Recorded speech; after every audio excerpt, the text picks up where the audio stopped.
Acabou o gás de Gabriel Milito? Será que é para tanto? Hoje a gente vai falar sobre Galo e eu trouxe um convidado mega especial para a gente conversar sobre esses dois últimos jogos do Atlético, queda de rendimento. Nós vamos falar também sobre janela de transferências que chega aí no meio do ano. O que o Atlético precisa fazer para reforçar? Porque está claro que precisa trazer alguns jogadores, alguns nomes. Então a gente vem trazer informações, análises e muita resenha aqui no Firula. Depois da vinheta, vamos embora. Fala galera, bom ou nem? Começando o Firula, seu programa de Tempo Esportes. A gente gosta de resenhar, a gente gosta de firular muito por aqui. Muita resenha, muita risada, mas claro, muita informação, a gente traz análises aprofundadas e hoje eu trouxe um cara espetacular, que eu sou fã, um grande amigo, um cara que tá arrebentando aí na internet agora, Guilherme Frossar. Velho, prazer demais receber você aqui em Tempo Esportes, no Firula. Já estava querendo há um tempo aí, a gente conseguiu dessa vez trocar essa ideia. Obrigado por ter aceitado o convite. Seja bem-vindo. Tudo bem, Lucas? Beleza, meu velho. Prazer todo meu. Muito legal conversar com vocês aqui, né, de O Tempo, do Firula também. Muito bom o nome, inclusive. Eu sou 100% a favor da Firula. Eu sou daquele cara que é a favor até do drible para trás. Tem gente que fala assim, não, drible só é válido quando é na direção do gol. Eu acho que pode firular e driblar o quanto quiser, pode para provocar, pode de todo jeito. Sou a favor demais do futebol, moleque. Então, muito legal estar aqui no quadro. Vamos falar de Galo, estou à disposição aí para a gente trazer informação, opinar e avaliar também esses dois últimos jogos que, sem dúvida, não foram positivos. E o Frossar nem sabe falar de Galo, né? Simplesmente está aí com o canal do Frossar. Está aí aparecendo na sua tela o card do canal do Frossar. Dá uma entrada aí, dá uma entrada no Frossar aí, lá ele. Entra aí no canal do Frossar, inscreva-se aí. No canal pode ficar à vontade. Está na descrição também, tá? Então já se inscrevam aí. Aproveita para se inscrever no canal O Tempo Esportes. O canal Tempo Esportes é novo e a gente tem um canal Tempo, você às vezes está vendo aí pelo canal Tempo, o ícone verdinho, tá aparecendo um card aí do canal Tempo Esportes. O canal é novo, pode acessar, se inscrever, muitas informações, notícias, análises, tudo sobre futebol, sobre Galo também. Sem mais delongas, Guilherme Frossar, vamos falar sobre o Atlético, porque a gente tem um momento aí diferente do Milito até aqui, né? 14 jogos com o Galo, mudou o Atlético da água para o vinho, se for comparar com o Filipão, mas nos dois últimos perdeu invencibilidade e teve uma queda brusca de rendimento, de desempenho dentro de campo, né? E eu quero começar, Frossar, te perguntando aí para a gente levantar a bola sobre os elementos que causaram essa queda de rendimento do Gabriel Milito, né? Porque me espantou muito no jogo contra o Sport, principalmente, como o time mudou com algumas peças que saíram, né? Como os desfalques pesaram no time do Atlético e pesaram também nas escolhas do Milito ali para formar o time em campo, principalmente no primeiro tempo, que teve uma queda de desempenho muito grande, né? O que você acha que são os principais fatores que explicam essa queda de rendimento do Atlético e dos resultados também? Bom, vamos lá. Eu acho assim que em relação a rendimento, né, a construção do jogo ali, o jogo que realmente fugiu totalmente do padrão foi esse jogo contra o Sport, né? O Atlético, pela primeira vez com o Milito, foi amassado ali, um adversário que de fato empurrou o Atlético para trás, né? Teve mais criatividade, criou muito mais chances de gol e foi o protagonista em campo. O próprio Milito admitiu isso. Não tinha acontecido ainda, aconteceu contra o Sport. O jogo contra o Peñarol, e eu estava lá, né, no estádio do Peñarol, lá no Uruguai, então vim de perto. Foi um jogo em que o Atlético até teve a bola, foi protagonista, mas a estratégia do treinador do Peñarol, né, o Diego Aguirre, funcionou muito bem, né? O Aguirre deu a bola para o Atlético, ficou marcando ali atrás, até com uma linha de 6 atrás, esperou o time do Atlético e explorou os contra-ataques ali, os erros do Atlético, que foram muitos naquele dia, né? Erros de passe, erros que os jogadores não costumam cometer, e deu certo a estratégia. O Atlético perdeu o jogo, mas perdeu jogando o que está acostumado a jogar, dominando o jogo, tendo mais de 70% de posse de bola, criando o tempo inteiro. Falhou nas finalizações ou naquele último passe ali, né, no aproveitamento do último terço do campo, e não conseguiu furar o bloqueio do Peñarol, que foi muito bem nos lances de transição e principalmente na bola parada, né, que 2 gols saíram ali em lances rebotes ali de faltas muito bem cobradas, mas foi um jogo atípico, eu acho, por isso. Assim, o Atlético não conseguiu converter em gols aquilo que produziu, mas produziu muito e acabou tomando 2 gols via a vitória do Peñarol como justa, mas o Atlético pelo menos produziu, né? Conseguiu criar, que é uma marca do time do Gabriel Milito. Contra o Sport, não. Contra o Sport, o Atlético foi engolido, o Sport foi superior o jogo inteiro fez ali 1-0, mas poderia fazer 2-3. É justo a gente mencionar também, Lucas, na minha opinião, que tem muita gente falando, a classificação não foi merecida, porque o Galo foi amassado. Eu acho que a classificação foi merecida, porque na ida, na Arena, o Atlético engoliu o Sport. E o Milito até fala isso na coletiva, né, Frossar? O Milito até fala isso na coletiva. O jogo é 180 minutos numa decisão de Copa do Brasil, né? Primeiro jogo ganhou e no segundo perdeu. Mas aí classificou, né? É isso. Nos 180 eu acho que foi justo pelo que o Atlético fez na Arena e pelo gol anulado lá no Recife, que para mim foi mal anulado. Eu até falei sobre isso no meu canal. Mas assim, a gente avaliando especificamente o jogo do Recife, realmente foi muito ruim. O Sport conseguiu controlar o jogo praticamente o tempo inteiro e eu acho que passa muito, sim, pelas ausências importantes que o Milito teve, né? O Hulk e o Otávio principalmente. Né? O Otávio faz uma falta danada porque o Milito, e aí vai até uma crítica ao treinador, e tá tudo bem, faz parte a gente criticar, e eu acho que ele vai aprender com os erros, e ele admite que errou nesse jogo contra o Sport, então isso me tranquiliza.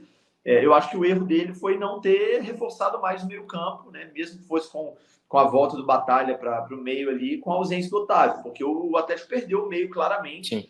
O Sport tinha muito espaço para jogar por ali, o Galo era um time que não marcava, não combatia, e o Milito só foi corrigir isso no intervalo, né? No intervalo, aí sim, ele coloca 2 zagueiros de ofício, né? O Rabelo e o Rômulo, e adianta o Batalha para o meio campo e dá uma melhorada. O Sport ainda assim é superior no segundo tempo, mas o Atlético para de ter aquele espaço todo que tinha no primeiro tempo para o Sport jogar. Então, eu acho que o Milito errou na escalação desse jogo, deveria abrir um pouco de mão da convicção dele, né? De manter o Batalha na zaga, de manter um time extremamente ofensivo do meio para frente. Não precisava, eram 2-0 a favor. Eu não estou falando aqui que eu defendo que o Milito jogue com o regulamento debaixo do braço, quando tem vantagem, não é isso. Mas você não tem o seu volante titular machucado. Se você não tem o primeiro volante de reposição, você pega o volante que está jogando na zaga, coloca ele no meio, coloca 2 zagueiros atrás e faz o seu jogo de posse de bola, controlando um pouco mais a partida. Eu acho que o Atlético falhou nesse ponto, mas acho que os aprendizados foram colhidos ali. O Milito falou muito disso na coletiva, os jogadores também. E eu tô tranquilo, assim, não tô desesperado. Meu Deus, acabou o gás. Meu Deus, descobriram o jeito do Galo do Milito jogar. Acho que foi algo ocasional. O Peñarol, um jogo de falha de aproveitamento ofensivo e de opções alternativas para sair do bloqueio deles, e o time deles foi preciso quando atacou. E no caso do Sport, uma falha de estratégia mesmo, né, de planejamento do jogo, que certamente deixou lições aí para a sequência da temporada.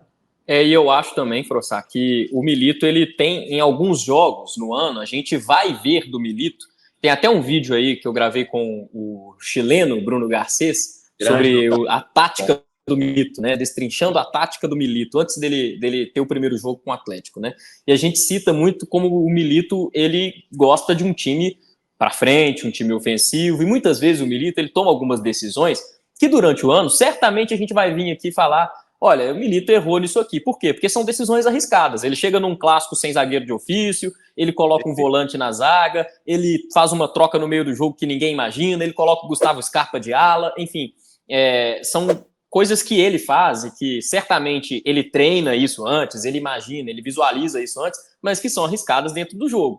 E aí você chega num jogo de Copa do Brasil, é arriscado mesmo você fazer isso que o Milito fez. Você deixa de ter, na ausência do Otávio, que é um volante que segura as pontas quando o Batalha está na zaga, na ausência dele, o Milito simplesmente falou, azar, vamos com o Alan Franco ali, mas o Alan Franco não tem o potencial que o Batalha tem, e nem que o Otávio tem. Algo curioso, Frossá, que eu estava olhando, porque durante o jogo eu falei, gente, eu realmente pensei talvez um pouco como o Milito, acho que o Alan Franco poderia auxiliar como primeiro volante nesse jogo especificamente, mas preenchendo ali aquela zona intermediária do campo entre os meias e os zagueiros, né? Que foi uma zona que ficou literalmente uma zona ali, principalmente no primeiro tempo do Atlético, né?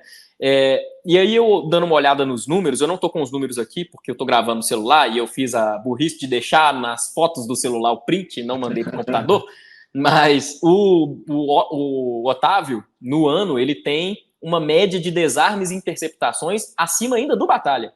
É uma coisa que eu achei ainda interessante, porque o Batalha é um cara até mais defensivo, né? Mas aí você mostra, quando você coloca o Batalha na zaga e tem o Otávio, você não fica desguarnecido de um volante, principalmente quando você leva contra-ataques, como o Sport costumou fazer. São contra-ataques, o Sport sempre fazia isso, né? Ele começa pelo meio com um jogador, o Barleta, né?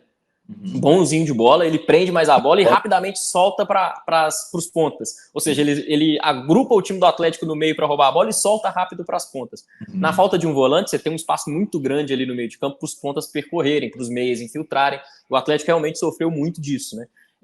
E foi uma escolha, acredito também, que errada do Milito, que ele conserta no segundo tempo, como você bem disse, né? Olhando para esses 2 jogos, Frossá, você acha que foi um acidente de percurso assim relacionado também à adaptação do Milito? Porque quando a gente pega para ver, é normal um técnico, um time, principalmente brasileiro, que disputa tantas competições como o Atlético vai fazer esse ano, tem muitos jogos, o time oscilar. Completamente normal. Toda temporada vai ter um período que vai oscilar. Acho que assustou um pouco oscilar logo agora, depois de 12 jogos de invencibilidade do Milito, jogando contra 2 times que você imaginava que o Atlético ia passar o carro. Mas você acha que faltou talvez um pouco de entendimento do Milito, da Copa do Brasil, ou entendimento do que seria aquele jogo contra o Peñarol na Libertadores? Você acha que pode ser alguma coisa de adaptação do próprio treinador também? Cara, além de gostar muito do Milito como treinador, do que ele faz em campo, e assim, só uma pequena coisa que eu talvez discorde de você, eu não sei se o Milito treina tudo aquilo que ele faz no jogo, não, tá? Eu acho que tem algumas coisas ali que ele faz mesmo da cabeça dele durante o jogo. Eu acho que nem dá tempo dele treinar tanta variação assim como ele usa. O Scarpa entrou de lateral direito no clássico contra o Cruzeiro, né? Nem de ala. Como lateral direito. Jogando. Eu não acho que ele treinou isso durante a semana. Olha, se a gente estiver perdendo, você vai entrar de lateral. Algumas coisas são realmente improvisadas. E eu gosto muito dessa ousadia. E gosto muito também do que ele diz, porque ele é um treinador muito humilde no que diz respeito a esse aprendizado que você me perguntou. Eu acho que sim. Eu acho que ele está se adaptando ainda ao elenco do Atlético, aos adversários, às competições, à logística do futebol brasileiro, que é particular, não existe em nenhum outro lugar do mundo. Então, assim, né, pelo tamanho do país, quantidade de jogos, viagens super complicadas ali. Então, eu acho que sim, acho que ele pode ter, talvez, subestimado o esporte, né? Ele até disse na coletiva que não surpreendeu ele a forma como o esporte jogou, pelo que ele viu no jogo da ida. Mas o esporte tem um ótimo treinador, o Mariano Souza é um ótimo treinador, argentino como Milito. Beleza que material humano não se compara ao Atlético, o Atlético tem muito mais time. Mas, assim, talvez se ele já conhecesse um pouco mais o histórico, a dificuldade que é jogar contra times ali do Recife, historicamente é muito complicado jogar fora de casa contra eles. Conhecesse um pouco mais da competição. Ano passado o Atlético saiu na frente com 2-0 também contra o Corinthians e foi eliminado no jogo da volta lá em São Paulo. Então, assim, vários detalhezinhos, ele talvez teria feito algumas concessões defensivas ali que poderiam ter uma tranquilidade maior o jogo do Atlético. Mas eu acho que ele erra, acerta e admite os erros, muito respaldado pelas convicções dele, e isso eu gosto muito, assim. Olha, eu errei. E é muito bom ver ele na coletiva, não dá desculpa, vai lá e fala, realmente, errei nisso, errei naquilo, isso é muito bom, cara. Isso é sensacional. E ele falou na coletiva com todas as letras assim, olha, quando ganha, é uma responsabilidade de todo mundo, mérito de todo mundo, mas principalmente dos jogadores. Quando perde, é um demérito de todo mundo, mas principalmente meu, principalmente do treinador. Isso eu achei espetacular. Blinda os jogadores ali, traz a responsabilidade para ele. Eu acho que, de fato, ele teve a parcela dele nessa derrota contra o Sport.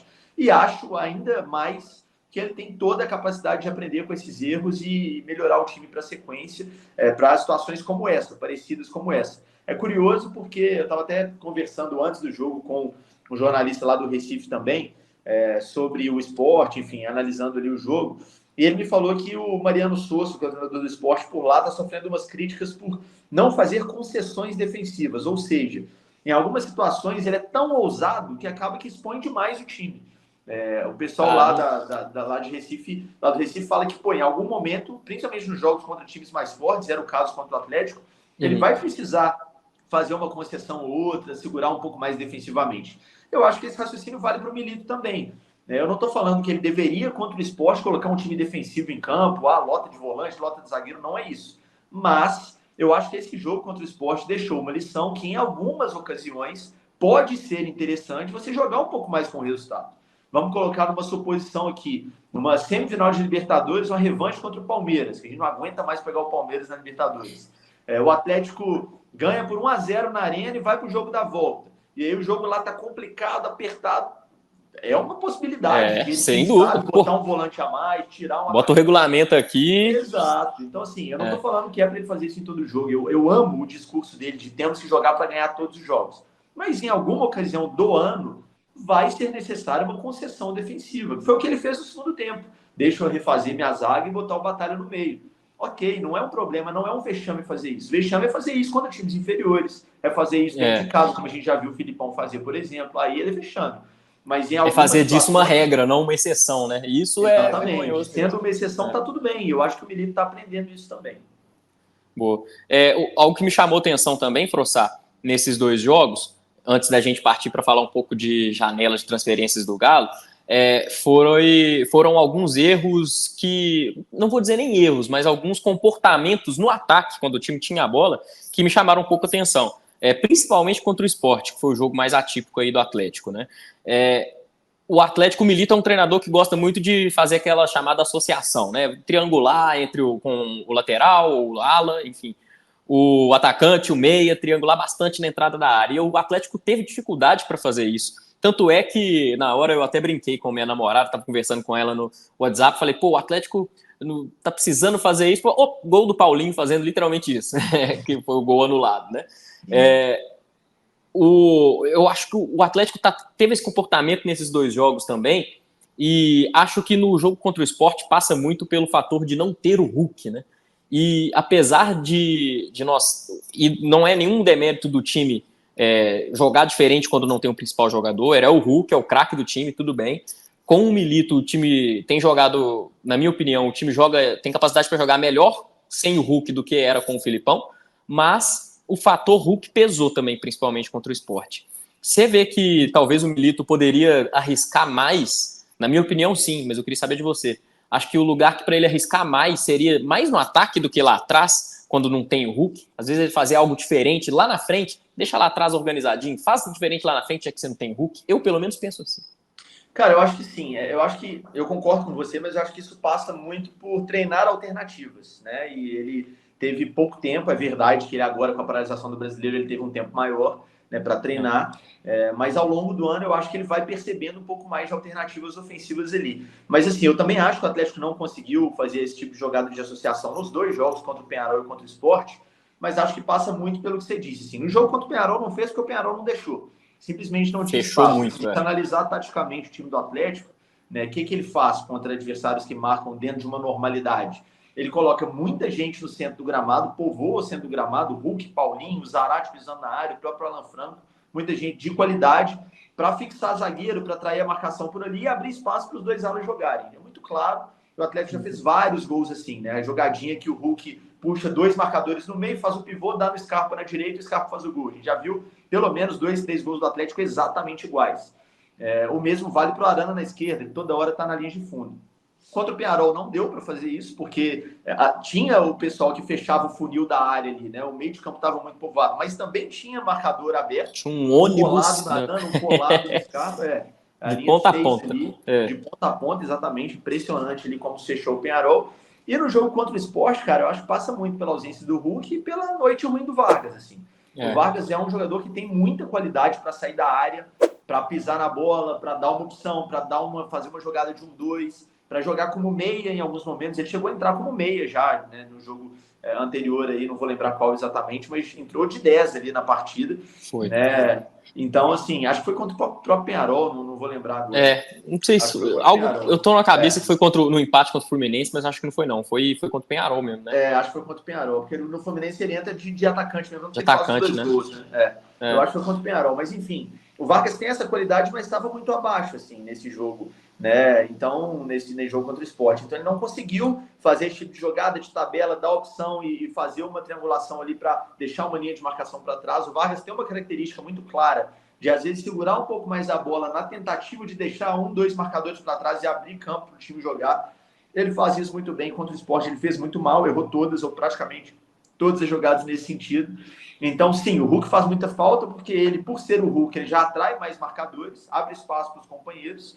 Eu acho até, já fiz essa pergunta para ele, para o próprio Milito, que esse jejum de gols dele tem muito a ver com essa função tática que ele tem feito, né, de jogar mais de costas, jogar fora da área, jogar às vezes segurando 2, 3 zagueiros, mas o Scarpa tem jogado mais por causa disso.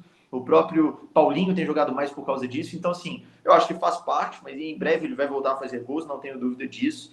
Mas a ausência do Hulk, aliada à noite ruim do Vargas, eu acho que ajuda a explicar, mas concordo com você. Numa noite em que o time não consegue triangular, não consegue jogar ofensivamente como se propõe a fazer sempre, eu acho que tem que ter alguma alternativa. E eu acho que, a gente vai fazendo um gancho aqui para a gente entrar no próximo assunto, até o elenco tem que te dar opções para isso, né? Quando você tem um adversário muito fechado, você precisa ter, por exemplo, um cara que rompe linha, né? Um cara que é driblador, um cara de 1 contra 1. E o Atlético, talvez, o único jogador que tenha essa característica seja o Alisson, né? Que é garoto, está começando a carreira, joga pela direita, até entrou no jogo, mas entrou meio apagado, né, na minha opinião, meio sonolento. Na esquerda não tem ninguém, o Arana não é um jogador de 1 contra 1, é muito agressivo, é muito bom jogador, finaliza, cruza na área, mas não é um jogador para driblar, não é o que era o Keno, por exemplo, no Galo campeão brasileiro. Então, eu acho que o elenco faltam características nesse sentido. Assim, o Palácio está começando agora, teve os primeiros minutos contra o Sport, vamos ver se é um jogador desse perfil, mas joga também prioritariamente pela direita. Se eu tenho uma caneta de diretoria de futebol do Atlético, eu vou atrás de um jogador ofensivo, driblador, agudo, Ponta. Especialmente joga pelo lado esquerdo, ponta pelo lado esquerdo. Ah, Frossá, mas o Arana não tem reserva. Se você tem esse jogador nessa característica que eu tô falando, num jogo que você não tem o Arana, você coloca um zagueiro na esquerda, tranquilamente, amigo, você vai só marcar. O próprio Alonso, que deve vir realmente, você vai só marcar, você joga no meio campo para trás, e você deixa o atacante jogar. Então eu acho que é uma carência clara do elenco que o Atlético precisa trabalhar e aí vai dar uma opção a mais para o Milito, inclusive ofensivo. Concordo plenamente e não acho que o Atlético, bom, não tem essa informação, talvez você tenha, e aí já partindo para o assunto contratação, janela de transferência, que só abre no dia 10 de julho, mas os times todos estão já buscando reforços, né, e negociando, né, até porque todo mundo precisando, o Atlético é um deles. Você citou o ponta esquerda, concordo demais. Tem um jogador, talvez seja falado pouco, mas na minha visão, o Atlético ter um jogador desse seria fenomenal para jogos como esse, para amarrar um pouco mais no meio, para jogos contra times mais fechados, você encontrar um passe que rompe linhas. Eu acho que o Atlético precisava de um meia ainda mais camisa 10. Eu o vejo Bernard tá chegando, né? Tem jogado exatamente isso que eu ia falar. Eu vejo que o Bernard é um jogador que pode fazer isso muito bem. Não sei se é para isso, ou se vão jogar ele na ponta, como ele começou aqui no Atlético, que eu já não acho que não, porque já passou um bom tempo aí, então talvez o Bernard seja esse jogador, vamos ver como isso vai acontecer, mas é uma posição também que eu acho que o Atlético se reforçando ia ser muito bom, principalmente para os times que jogam fechados, como o Peñarol, para você ter um jogador que rompe linha com passe por cima, por baixo também, e a posição dos zagueiros, né? Não acho que o Atlético vai substituir o Arana, contratar um lateral esquerdo, para mim não faz muito sentido, porque você tem o Rubens, que também está machucado, mas no momento que você tiver Arana e Rubens, você vai ter mais um lateral esquerdo, enfim, não acho que faz sentido. Na minha cabeça faz mais sentido o Júnior Alonso, que pode improvisar na lateral esquerda. E você que tem mais informações sobre isso. Na minha visão, Frossá, a zaga realmente é o que tem que ser mais as contratações principais têm que acontecer ali na zaga. Eu vejo que pelo menos 2 zagueiros, para ser bem sincero com você, ainda mais agora com a saída dos Gêmeos. Antes do Milito começar a jogar, eu já falava isso. Acho que pro Milito, mais 2 zagueiros pro Galo, porque ele gosta de jogar com 3 zagueiros e hoje no Atlético não tem um zagueiro que o Milito gosta, que é um zagueiro mais rápido, um zagueiro melhor na construção. O Atlético não tem mais esse jogador. Falando de contratações aí, você já falou do ponta, citei aqui o meia, que pode ser o Bernard, e zagueiros. Quais informações e impressões você tem aí da atitude do Atlético na próxima janela de transferências relacionada a isso? Vamos lá, vamos primeiro de impressões ali e opinião, depois eu trago um pouco de informação também. Eu acho que precisa reforçar a zaga, isso está claro, e o Atlético já precisou isso ali, né, deixando claro que está buscando o Alonso, né, de conhecimento geral, o Atlético está de fato negociando, já tem uma negociação bem avançada para o Alonso voltar ao clube no meio do ano. Ele ocupa uma lacuna ali na zaga, que eu também acho que falta um zagueiro de hierarquia, que essa palavra está cada vez mais na moda no futebol sul-americano, né? Um zagueiro experiente, que sabe pôr a bola no chão quando necessário, que sabe dar bicudo quando necessário também. Eu acho que o Alonso é esse jogador que joga pelo lado esquerdo quando necessário, nessa saída de 3, faz o zagueiro pela esquerda com muita tranquilidade, tem bom passe para sair jogando, eu acho que ele cumpre essa função. Eu acho que uma lacuna clara e evidente é o meio-campo defensivo. O Atlético não trata como prioridade nessa janela do meio do ano, e aqui já está uma informação, né? Até falei sobre isso no canal, e a informação é essa, não é prioridade da diretoria. E a minha opinião é que deveria ser. Por quê? O Otávio volta, provavelmente antes de julho, então até a janela chegar não teria como esse reforço começar a jogar. Mas a gente não sabe como o Otávio vai voltar. E se o Otávio machucar de novo, né? Lesão reincidente muscular é uma coisa muito normal no futebol. Sim. O Batalha virou zagueiro e tá fazendo muito bem a zaga. Assim, ele deve voltar a jogar como volante agora porque não tem volante, né? Porque eu tô gostando muito dele como zagueiro, quando ele faz aquele líbero ali, o zagueiro por dentro, dá uma tranquilidade muito grande para a zaga do Milito. Eu gosto muito. Então eu acho que o Atlético deveria buscar mais um volante. E essa ponta esquerda aí, quanto a essa posição, eu não tenho informação nenhuma. Se o Atlético está buscando um ponta, um jogador mais agudo pelo lado do campo, aqui é simplesmente opinião, eu acho que deveria buscar. Sobre o meio-campo, eu já trouxe informação que não é uma prioridade, e isso, pessoas que de fato decidem o elenco do Atlético ali que me disseram, não é uma posição prioritária para o meio do ano. E sobre a zaga, eu entendo o seu ponto de que 2 zagueiros seriam necessários, mas assim, cara, eu particularmente acho que com um zagueiro, o meio-campo me preocupa mais que a zaga, assim, talvez seja esse o melhor jeito de falar. Por quê? Se você tem um volante confiável a mais, você pode efetivamente pensar no Batalha como um zagueiro para o resto do ano. Isso sim. Tá? Como foi, por exemplo, o Gilberto Silva, que era volante e virou zagueiro em 2013, né? Já tinha jogado de zagueiro, mas enfim, naquela campanha do Galo campeão da Libertadores, ele era considerado um zagueiro e não um volante. O Rômulo, garoto da base, é muito bom jogador. É um jogador que foi tratado como joia em todas as categorias de base do Atlético e teve muita personalidade nos 2 primeiros jogos. Sim, entrou parecendo que joga há 5 anos de time profissional, desarmando, driblando, saindo jogando, cabeça erguida, achando passe longo.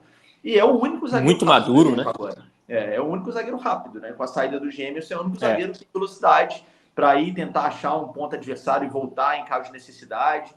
Então, eu acho que tendo o Batalha de fato como zagueiro, tendo o Rômulo como opção e tendo os outros zagueiros que o Atlético tem, os outros 3, né? O Bruno Fux, o Igor Rabelo e o Maurício Lemos, eu acho que se você trouxer mais 2 zagueiros, o Alonso e mais um, eu acho que você incha a posição. Eu acho que o Alonso vai ter muita gente, né? Eu acho que vai ter muita gente. Eu acho o Bruno Fux bom zagueiro. Mas o Fux, o Lemos e o Rabelo toda hora machucam. Verdade. Mas nós estamos falando de 3 que, gente, pelo amor de Deus, um dos 3 vai estar disponível de forma saudável em todo jogo. Então você tem um dos 3, mais o Alonso, mais o Batalha de zagueiro e o garoto Rômulo, que é bom jogador, eu acho que tá tudo bem.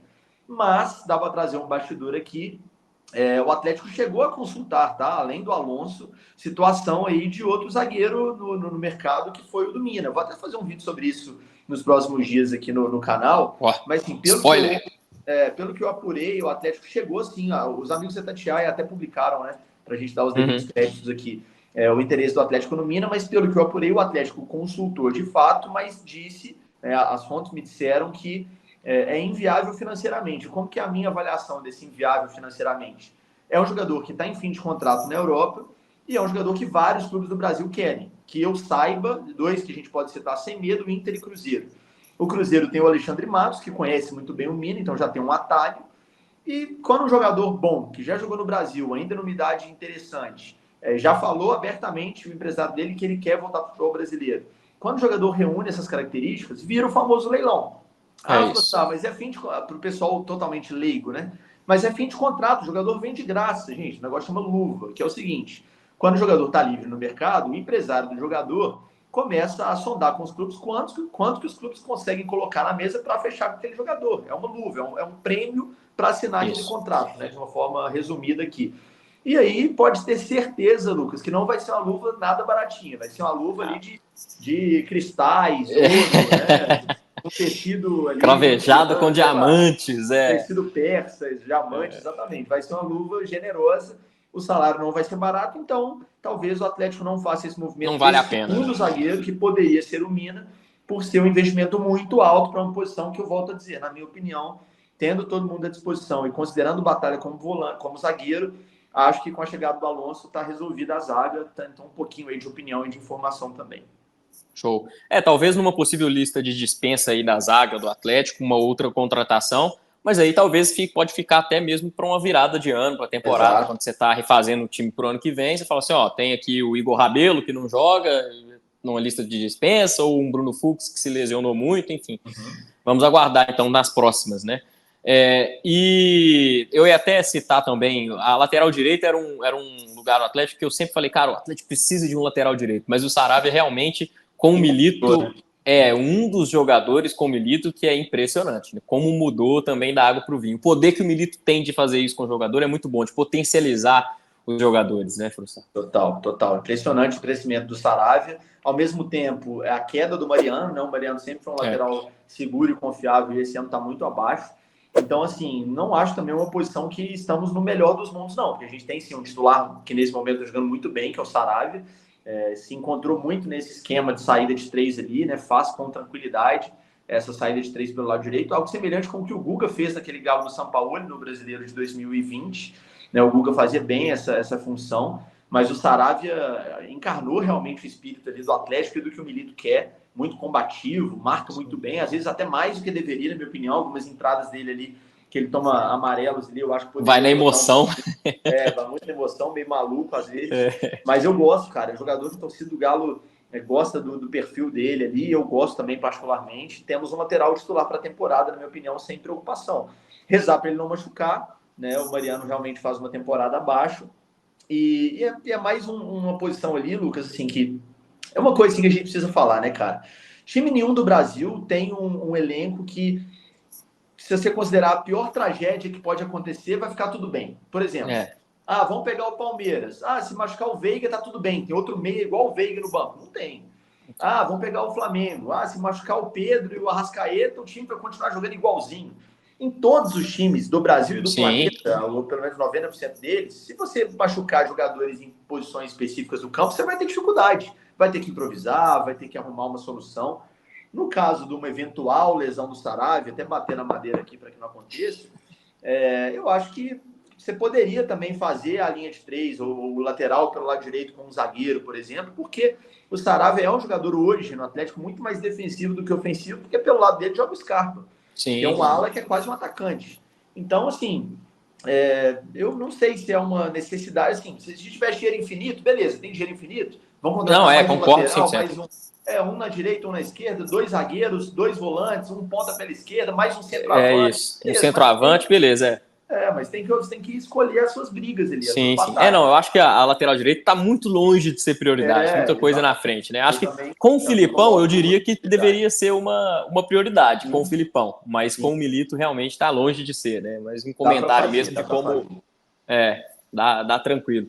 Ô, Frossard, então é isso, velho. Te agradeço demais te agradeço demais por estar aqui, né? Eu queria que você falasse sobre, aí sim, o seu canal aí, para a galera se inscrever. De novo, o recado para o pessoal do canal do Frossard. Maravilha, Lucas. Obrigado demais mais uma vez aí pelo convite, foi muito legal, estou sempre à disposição. E é isso, canal do Frossard, feito especialmente para o atleticano, claro, o torcedor do Cruzeiro, de um time que quiser ver, fica à vontade também, não tem restrição. Todo inscrito é bem-vindo. Seja bem-vindo sempre, mas é um canal para falar de Galo, tem vídeo todo dia, de análise, de opinião, de informação, muito em breve nos jogos também, com transmissão ao vivo ali, pós-jogo, entrevistas, muita entrevista legal, tem muito quadro para a gente fazer também, muito em breve já vou começar também com os quadros na rua, com o torcedor. Enfim, fica o convite, quem não conhece ainda, canal do Frossard lá no YouTube, já começando muito bem, já estamos com um número bem legal aí de inscritos, de seguidores, e só crescer se Deus quiser. Obrigado mais uma vez pelo convite aí, estou à disposição sempre. Opa, com certeza está sempre convidado para firular aqui, que a gente gosta de resenha e fala de futebol. E manda um abraço depois, manda um abraço para o grande Fernando Martins Miguel, que eu sei que é titular nesse quadro aqui, que é um dos meus professores do jornalismo, sou fãzaço do Fernando, meu grande amigo. Fernando é camisa 10 no Firula, tá sempre aqui, quase sempre. Hoje, infelizmente, não pôde estar com a gente, mas certamente resenharemos nós três depois. Vamos firular juntos, certamente aí. Fernando é craque.